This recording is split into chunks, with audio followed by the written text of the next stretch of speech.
कोई यूपी का बंदा जब महाराष्ट्र जाता है और उसे मराठी नहीं आती है तो कुछ वोटवादी नेता, जिनका वोट बैंक अब कम होता जा रहा है, जिनकी राजनीति का स्तर अब समाप्त होने के कगार पर है, वो न धर्म की राजनीति कर रहे हैं, न विकास की राजनीति कर रहे हैं।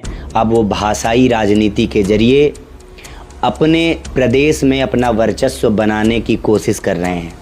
इन्हीं में से दो नाम हैं, राज ठाकरे और उद्धव ठाकरे। ठाकरे परिवार जो हिंदुत्व के मॉडल पर पूरे महाराष्ट्र में चुनाव लड़ता आया है, लेकिन अब उनकी पकड़ थोड़ा सा कमज़ोर हुई तो उन्होंने न जातिवाद, न धर्मवाद, न विकासवाद, अब एक नया राग छेड़ा है, भाषावाद। और इस भाषावाद के जरिए इस देश में ये दोनों भाई, ये दोनों गुंडे पूरे देश में गृह युद्ध की स्थिति को लाने की कोशिश कर रहे हैं।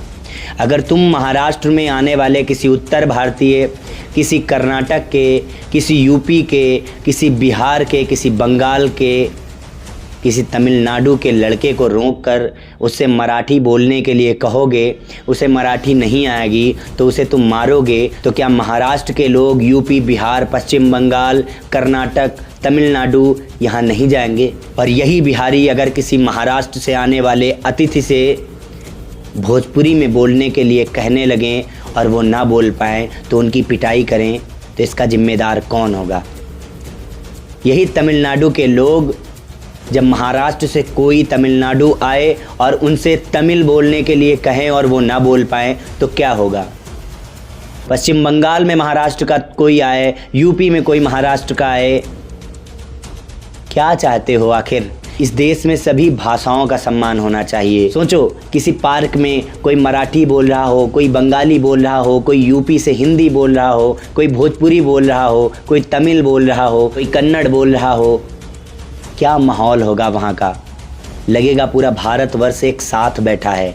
और तुम दो कौड़ी के गुंडों, जब तुम्हारी वोट बैंक की राजनीति समाप्त होती दिख रही है तो तुम ये चाल चल रहे हो। सरकार से दरख्वास्त है कि इनको सबसे पहले जेल में डालना चाहिए, क्योंकि इनके जैसे लोग ही अंत में अपनी वोट बैंक के लिए देश में गृह युद्ध जैसी स्थिति को उत्पन्न कर देते हैं। देश में अब जाति और भाषा से ऊपर उठकर राष्ट्रवाद के लिए हमें लड़ना होगा और एकजुट होकर देश को विकासशील से विकसित की ओर कैसे ले जाएं, इस पर विचार करना होगा। क्या कुछ हैं आपके विचार? कमेंट सेक्शन में ज़रूर बताइए। मिलते हैं किसी नई वीडियो के साथ, तब तक के लिए थैंक यू। जय हिंद, जय भारत।